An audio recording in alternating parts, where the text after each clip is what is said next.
I'm Cory. And welcome to another episode of the 5x5 Outdoors podcast. One little fun caveat to this is we're also recording us doing this all at the same time. Yay! YouTube integration, because if you haven't heard it yet, our channel is now live. We're live.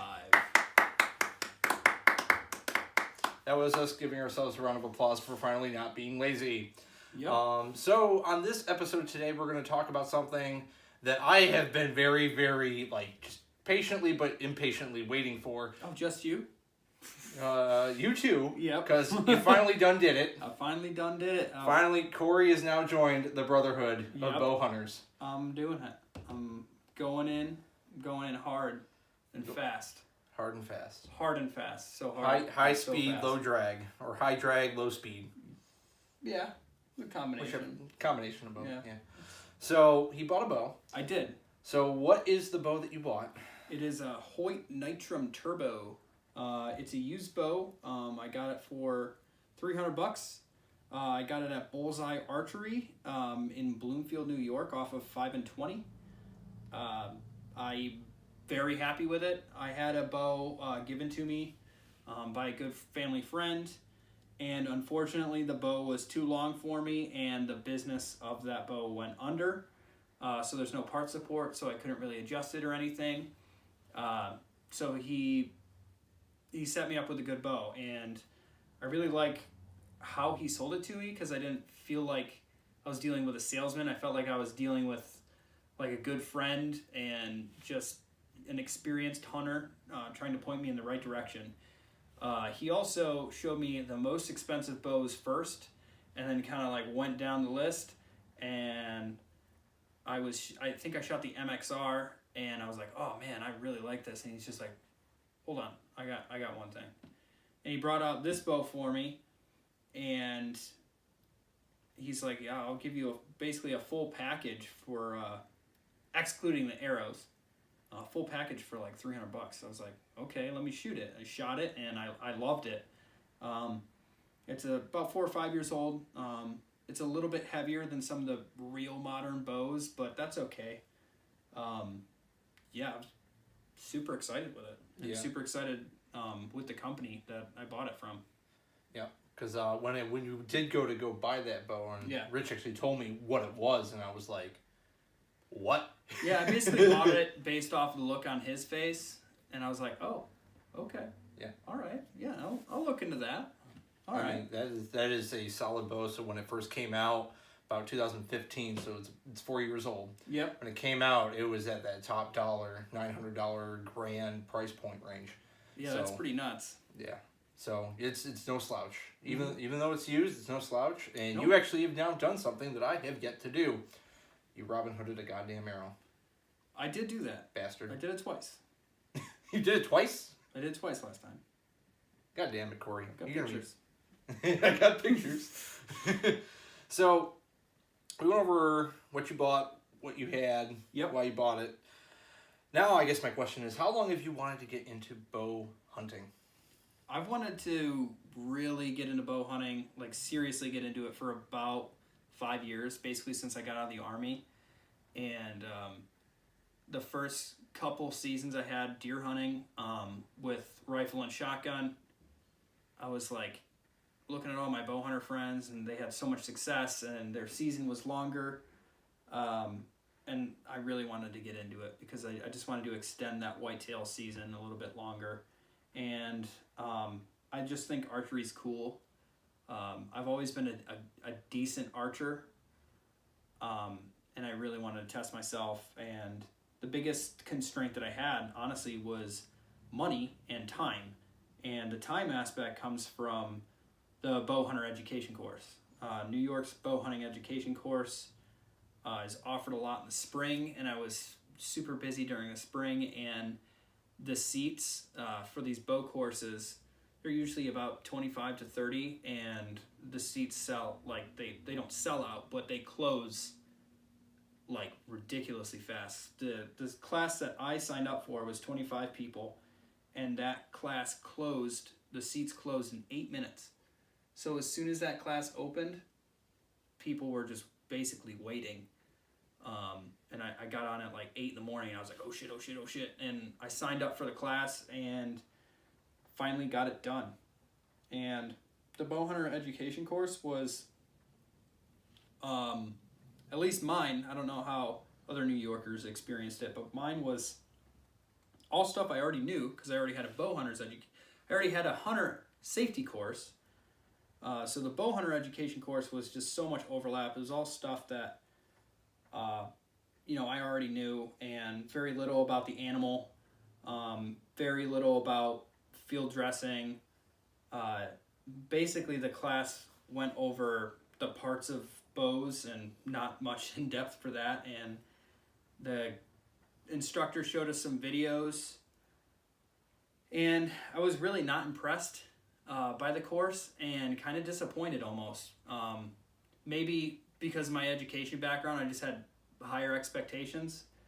But I wish that the New York bow hunter education course was a little more in-depth, a little more scientific. We didn't even get to shoot bows. It was done at a high school, but that particular high school is very open to hunting and conservation and whatnot. They even have a skeet shooting team. So I expected more. I don't want to sound ageist, but I wish that the course was taught by people that are more well-educated. Not necessarily younger, because there's some old people out there who are extremely well-educated and also good teachers, but my instructor was not a good instructor. Liked to argue with students, argued with other instructors. It was just bad. Yeah. Yeah. It was getting to the point where I was like, I really have to sit through this long of a course at my age to be able to shoot a deer with a bow. And as far as I know, you can shoot small game with a bow without the hunter safety course. Mm-hmm. What sense does that make? Like, once it's a deer, then you have to have a bow hunter education course. Like, I get that it's a larger animal, but now it's almost like New York State is saying, well, whitetail deer are more important than everything else. Like, they have a greater wildlife value than everything else. That kind of bothers me a little bit. Just a little bit. I don't know. I just wish that the course was a little bit more modernized. I like how they want to uphold traditions, but I think that they should really modernize a little bit and get a little bit more scientific. And maybe it's different. It's definitely different with depending on your instructor. But yeah, I know. Like, from when I took mine, and I'm reaching way back because I took mine when I was like 13 years old, because I grew up just knowing and waiting for chomping at the bit for me to be able to take my bow out, because that's the way I grew up. And as one of the times we went and shot at bullseye after you bought your bow, ran into that one guy, and this is true, I picked up a bow before I picked up a gun. Yeah. So I've been shooting arrows since I was wee lad. My family's very different. My dad's side of the family, I'm the first bow hunter, and we've been here since the late 30s or late 20s. I'm the first bow hunter from my dad's side. My mom's side, they bow hunt, but they're not that serious about it. My grandpa used to own an archery shop, but he was an archer, not much of a bow hunter. Yeah. So. But like when I took mine, again, it's kind of the same experience. That it kind of went over the parts of the bow, but never really talked about the actual mechanics of the bow, proper shooting technique. They talked about aiming and where, like, because of the angle in which you have to think about like the exit wound, not just where the arrow is actually going to hit, but also because you have that angle, especially if you're shooting from a tree. Yeah, they didn't talk about that at mine. Yeah, so you actually have to aim a little higher in order to get that exit wound and be able to hit all the things that you want. They might have brushed over that, but there was like basically the most important thing that they talked about that they spent almost too much time on was wear a safety harness in a tree stand. Like they just hammered that so much, and I felt bad for the people who were there for the couple days before me doing the actual hunter safety course, because when I took the hunter safety course with the same instructor years ago, that's just the only thing he talked about, I felt like, was wear a safety harness in a tree stand. Wear a safety harness in a tree stand. Not everyone, and I get that most fatalities happen and injuries happen from falling out of a tree stand, but not everyone hunts out of tree stands. Like, I have hunted out of a tree stand, I could count on one hand how many times I've hunted out of a tree stand. Yeah, I mean, I understand why they do that, because that's one of the most popular ways in which to hunt whitetails, especially with the bow, because you have to get elevated up and blah blah blah. You have to get close, and for me, I will not shoot at a deer outside of 40 yards. Will not do it.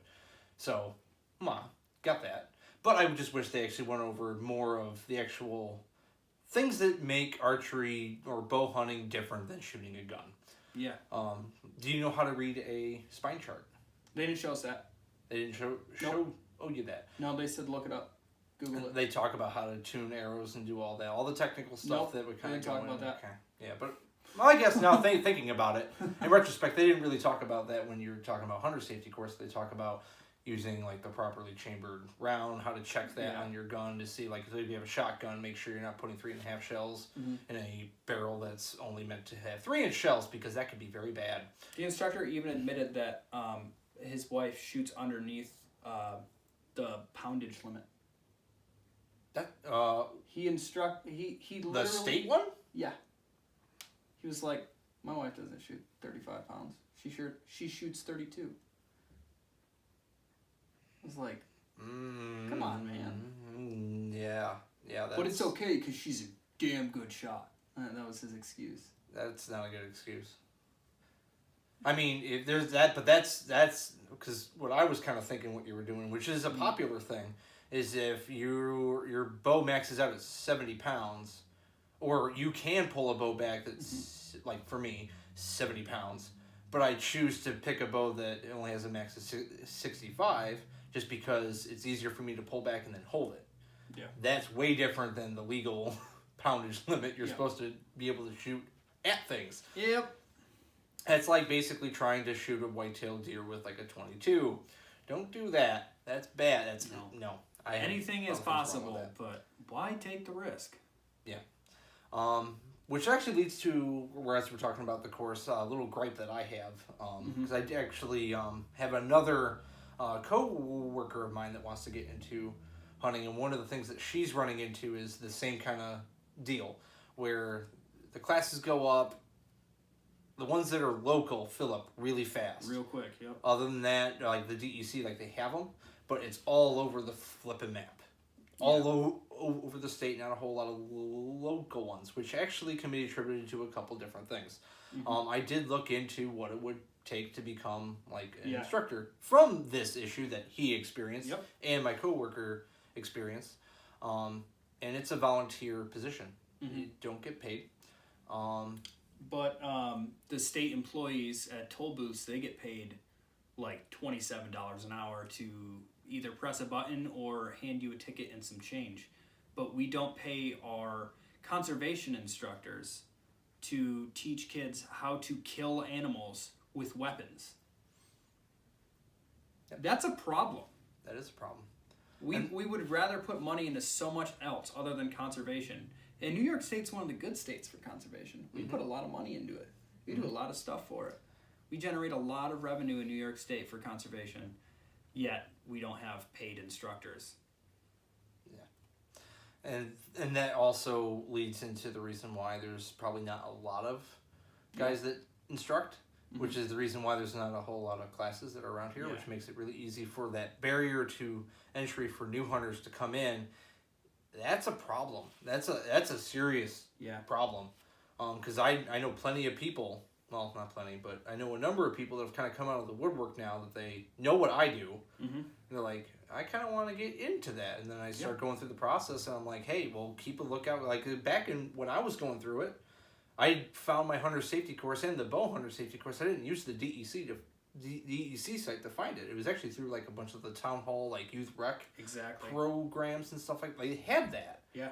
So like when I took my hunter safety course, I would go in middle school, go over and play volleyball, get out of practice. Me and a buddy that I did that with, we hopped in our parents' trucks, went down to the rec center, and took that for two nights in a row. And turns out the instructor lived down the street from me.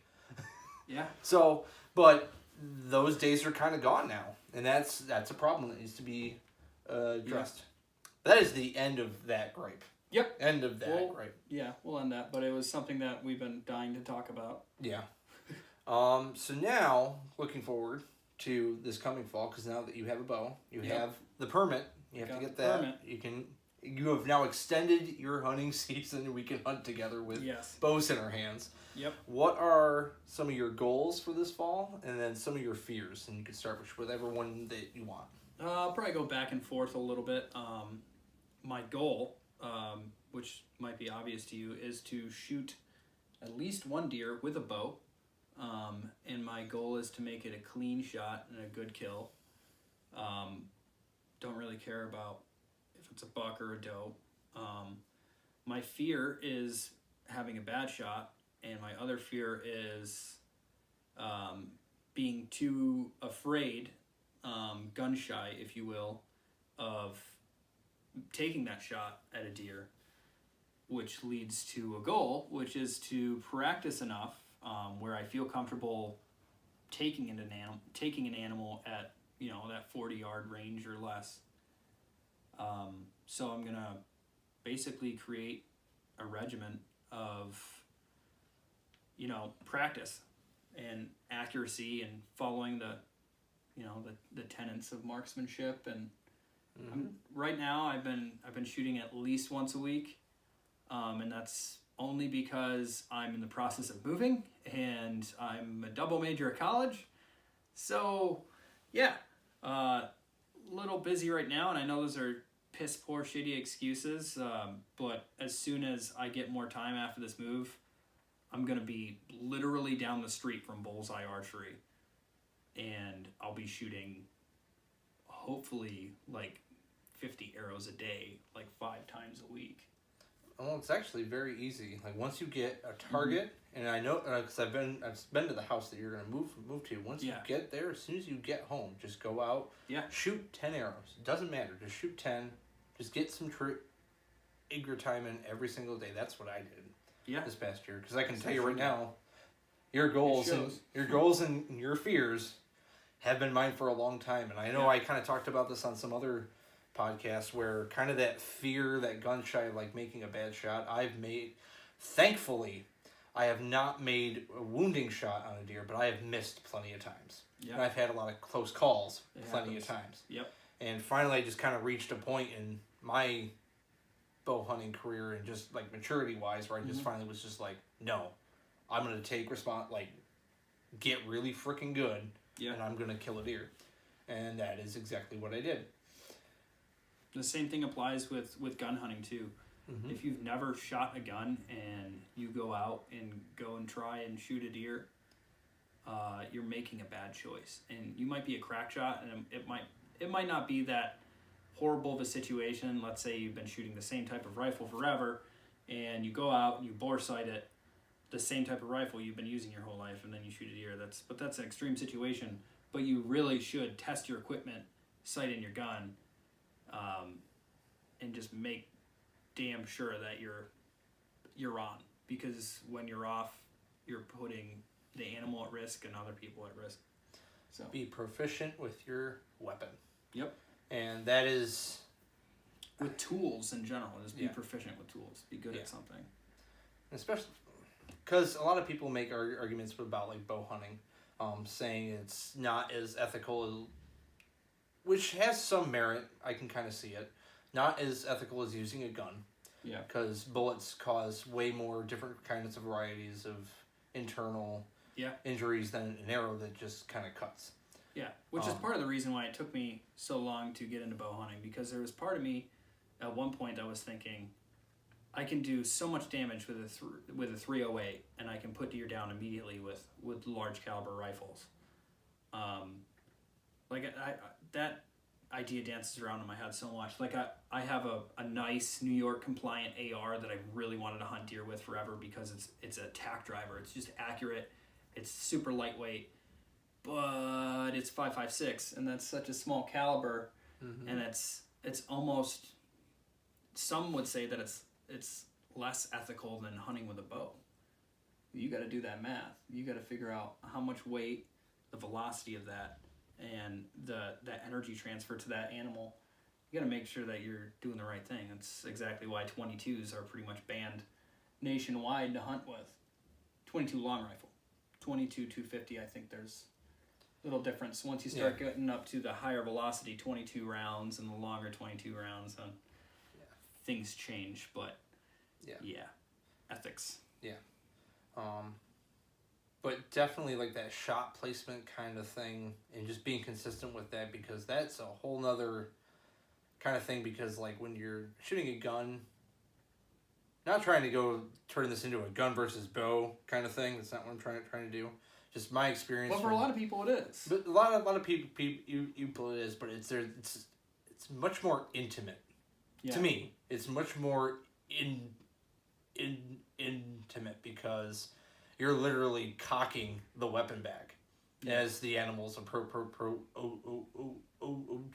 getting really close. Like, that's why now you don't really hear stories about people getting shot with bows. Not often.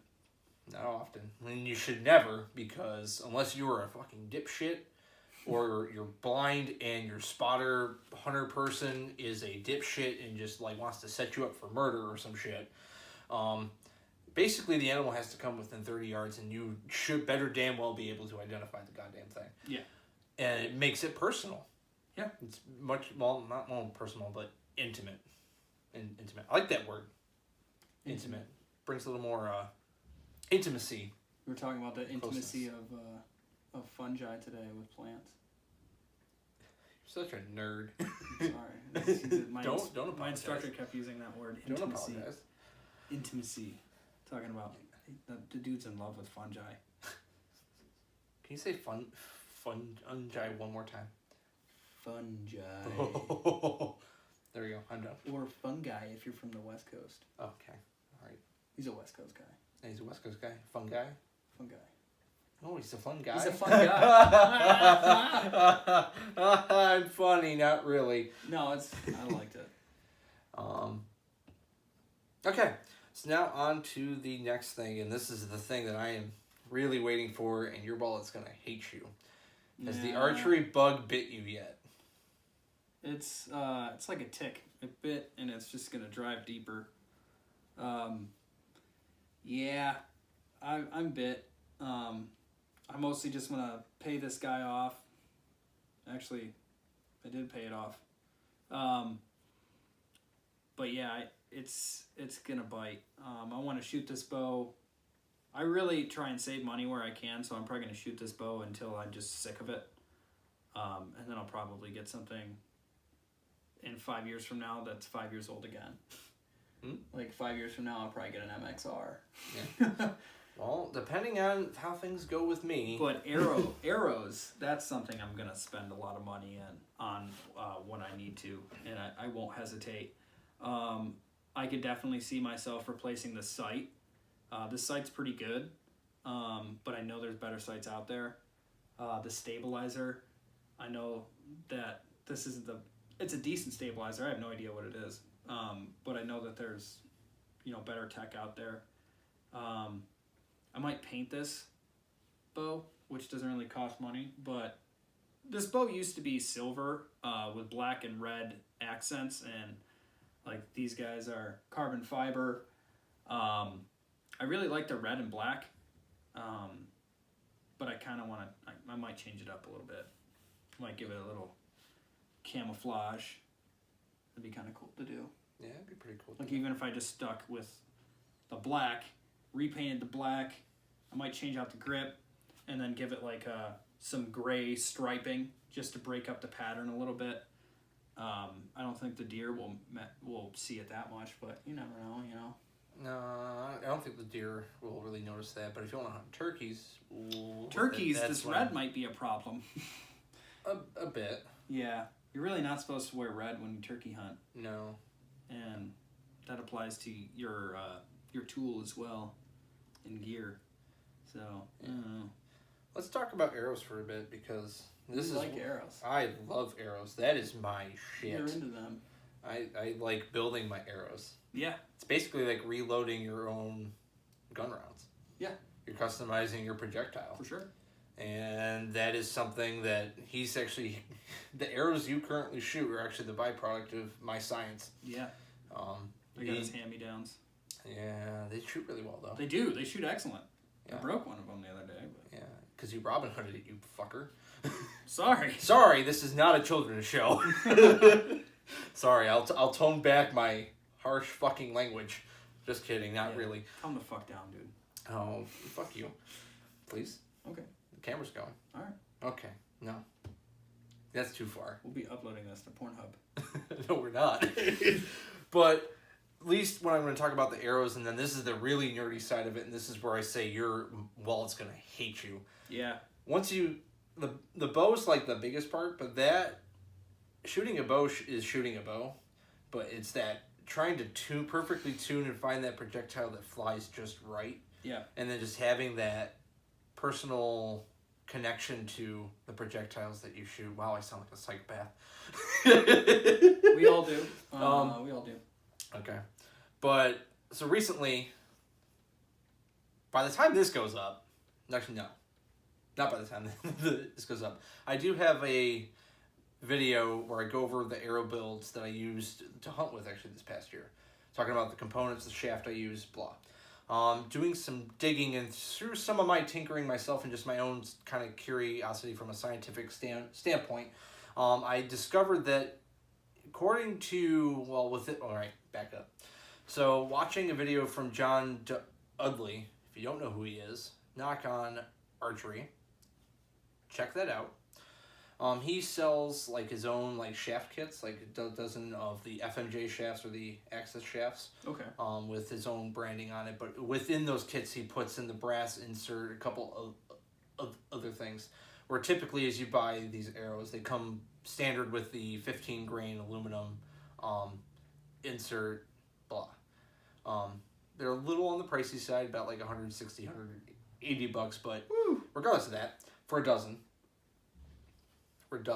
Okay. It's a lot. It's about $40 more than what I would normally pay for a dozen from LancasterArchery.com. Reasonable. I mean, for the most part. Yeah. Maybe not to some, but...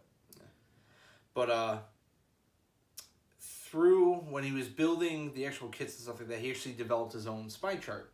And within that spine chart, I caught that I'm actually shooting the wrong spine. I'm actually under spine with FMJs, but I kind of feel that I'm kind of getting away with using an underspine arrow because my bow, my limbs are maxed at 70 pounds and set to that. My draw length is 27.5 inches long.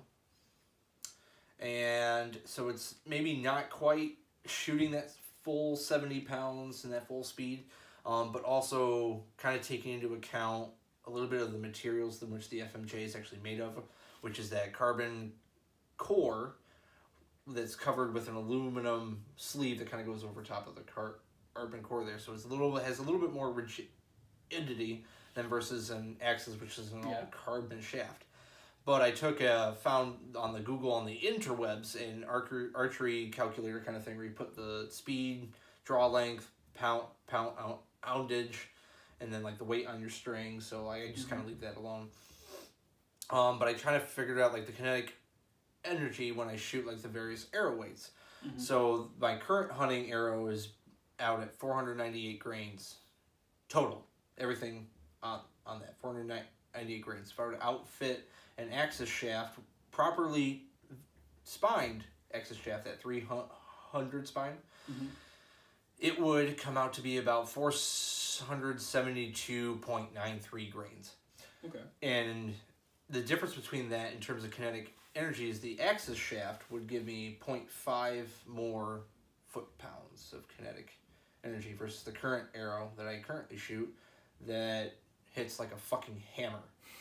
So I'm now very curious to see if the Axis, seeing the truth to that calculator, see if that really actually leads to a more increase in penetration because the actual arrow is traveling faster. Is it really that like ultimate sweet spot? It's finding that sweet spot, maximizing performance, like from a kinetic energy standpoint, penetration standpoint, speed, all that. And then I got way down the rabbit hole. Because now I'm like, okay, well, I'm going to got 2 shafts. I'm going to test those out, see how they go, and I'm going to tinker some more with now how I wrap the goddamn things and vein the goddamn things. So I'm like switching from like a 7-inch wrap down to a 4-inch wrap and switching over from the the Blazer veins by boning to the Stealth Max Hunter veins, which are a longer, lower profile vein by AAE, versus the Blazer veins, which are a shorter vein but a higher profile. Because one of the things that I started to notice now since I switched over to a hand release is that my release and actually hearing the bow go off is quieter, so I can actually hear the harrow hiss as it's going down range, and I'm like, if I can hear it, a deer sure as shit can fucking hear it. So I'm just like, psst, psst. So that's what it sounds like. I'm like, and they claim that this Max Stealth Hunter and the longer vein, lower profile. Is your foot okay? Yeah. Just slipped down a rabbit hole. Oh, that happens a lot. This is me being nerdy. This is my bug. Rabbits don't live in holes, by the way. Oh my god. This guy right here. Well, at least not Eastern Cottontails. Anyway, sorry. Didn't mean to. Yeah. So now it's just further just testing out all these things. Because then when you cut back and you switch over to a 4-inch wrap versus a 7-inch wrap, you're cutting weight off there. But you're adding weight when you use a longer vein. But the longer veins also supposedly help with steering of broadheads and such like that. But I haven't, using the G5 Montex, didn't see any real issues with using those in the Blazer veins. It's really just seeing, is it like really that quiet? Is it really worth it? Yeah. Is it worth trying to do this? Yeah. So I'm trying to like do these little science experiments while not cutting off my arm and selling it. Yeah. But that's my archery bug, and when you hit that point, I'm going to laugh and cry and go down the rabbit hole with you. I'm gonna get there. I'll have some late night where I just like staring at my phone, doing all this research. It'll happen. It's bound to happen. Probably soon. It's probably gonna happen too late. It'll probably happen right before deer season, and I'll be like, "Oh shit, dude, I'm not ready," and I'll be super scared to shoot a deer. But I know like this thing's pretty good. The moment it happened for me is when I tweaked something and I immediately saw improvements in me shooting. And then I'm like, oh, okay, I'm on to something now. Mm-hmm. We got to go down this. So then that's where I'm at today, and that's all because of that. Because I just trying to tweak something where it was just getting arrows at the right freaking, closer to the right spine and the right length. Yeah. A drastic difference. And I was like, okay. Well, I'm all in now. Just like from shooting maybe 150 arrows with this thing, I've noticed that like the top limb leans a little bit to the right. I don't know if that's because of my natural shooting stance or if it's because of like the quiver, the side quiver thing that goes on the side. It could be. It might be like an optical illusion a little bit. Yeah, it could be. I suffer from optical illusions all the time. Yeah, well, then again, don't trust the guy with glasses. What? Don't trust the guy with glasses. Oh, yeah. And don't trust the guys wearing glasses. No, I can't see. But again, we don't claim to be experts. No. Far from it. Just sharing our knowledge. He's in this group, he's the expert with archery. In this group, I'm the expert of just random facts. Like Eastern Cottontails really don't live in holes. That's a serious issue. Okay, we need to get off. We need to ban rabbit holes as a term. Hashtag. Rabbits don't live in holes. Hashtag Alice in Wonderland, you got it wrong. Hashtag Alice got it wrong. That's because they were doing mushrooms. Pretty much. I wrote that book. Well, there's a side tangent. All right, so then the last thing that we're going to go on and we're going to talk about it, shameless plug, but not shameless plugged at all. Bullseye Archery is the place where I got my bow, and they kind of sold me on them as a shop, a company, as people, just awesome. When I went to go get my Darton Spectre E, where I was looking at, like, actually I shot myself out of the other bow. I just got to the point where I just didn't feel safe. That's how much I shot it, because I had to replace the strings, and actually was full draw and had something go ping, And it moved, and I'm like, nope. That ain't good. That ain't good. So finally, just kind of had enough of that shit and realized it's just going to be the same. So I was like, all right, well, I'm going to get something new. And I went to Bullseye, and as I'm kind of going through it, I was looking at the Hoyt Power Max, shot that for a bit, and then I kind of mentioned I was looking at like the Hoyt Pro Defiant, which is another older top tier series at the time, granted a year ago. At the time, that was a little on the cheaper side, but he says, hey, well, if you're looking at going down that way, why don't you look at these? And he just kind of talked to me about the pulley system, the technology. The guy let me shoot his own personal bow, which is the same gosh darn bow that I have. Let me shoot it. He's like, just try it. And that's like a car salesman being like, drive my car. Just drive my car. Yeah. Just got my license plate on. You'll be fine. I mean, but he wasn't pushy really at all. No. It wasn't overly like, you gotta buy it right now. It was just like, yeah, here it is. Find the one you like, which one feels right, and then go. Yep. And that's the one thing. They just keep doing what you're doing. This is my message to Rich and Bullseye. All you fine people, just keep doing what you're doing. Love it. I feel like a friend. Yeah. I feel like a friend. Though I really wish he had the Matthews Tri-X there in stock on his shelves. He has it there now because I've been eyeing that bow for a while. Like last year, I had that right on, and then I got to shoot one. That was bad. That was really bad. You want to talk about a bow that is literally dead in your left hand? That bow is dead in I've never shot anything like that. Just pull just let the arrow go, and you feel nothing in your left hand. The hand that holds the bow, your bow hand, feels nothing. That was wild. So enough about that. But definitely check out Bullseye Archery. The address, I'm gonna link it right here in the video portion of this podcast. In the link here, right here. The address is 6550 New York 5. It's off 5 and 20. In Bloomfield, New York.